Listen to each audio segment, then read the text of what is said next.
ವಿಜಯಪುರ ಜಿಲ್ಲೆಯ ಚಡಚಣ ಪಟ್ಟಣದ ಬಾಹುಬಲಿ ಮುತ್ತಿನ ಬಟ್ಟೆ ಅಂಗಡಿ ಎದುರು ಟಿಪ್ಪರ್ ಹಾಗೂ ಲಾರಿ ನಡುವೆ ಅಪಘಾತ ಸಂಭವಿಸಿದೆ. ಈ ವೇಳೆ ರಸ್ತೆಯಲ್ಲಿ ಸಾಗುತ್ತಿದ್ದ ಬೈಕ್ ಅಪಘಾತಕ್ಕೆ ಸಿಲುಕಿದ್ದು ಬೈಕ್ ಸವಾರ ಸ್ಥಳದಲ್ಲೇ ಮೃತಪಟ್ಟಿದ್ದಾರೆ.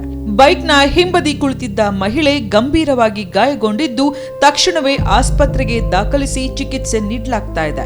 ಗಾಯಾಳುವಿನ ಸ್ಥಿತಿ ಚಿಂತಾಜನಕವಾಗಿದೆ ಎಂದು ತಿಳಿದು ಬಂದಿದೆ. ಅಪಘಾತದಲ್ಲಿ ಮೃತಪಟ್ಟ ಪುರುಷ ಹಾಗೂ ಗಾಯಗೊಂಡ ಮಹಿಳೆ ದಂಪತಿಗಳಾಗಿರಬಹುದೆಂಬ ಶಂಕೆ ವ್ಯಕ್ತವಾಗಿದ್ದು ಇಬ್ಬರ ಗುರುತು ಪತ್ತೆ ಮಾಡಲು ಪೊಲೀಸರು ಮುಂದಾಗಿದ್ದಾರೆ. ಘಟನಾ ಸ್ಥಳಕ್ಕೆ ಚಡಚಣ ಪೊಲೀಸರು ಭೇಟಿ ನೀಡಿ ಪರಿಶೀಲನೆ ನಡೆಸಿದ್ದು ಅಪಘಾತಕ್ಕೆ ನಿಖರ ಕಾರಣವೇನು ಎಂಬ ಕುರಿತು ತನಿಖೆ ಮುಂದುವರೆದಿದೆ. ಈ ಸಂಬಂಧ ಚಡಚಣ ಪೊಲೀಸ್ ಠಾಣೆಯಲ್ಲಿ ಪ್ರಕರಣ ದಾಖಲಾಗಿದೆ.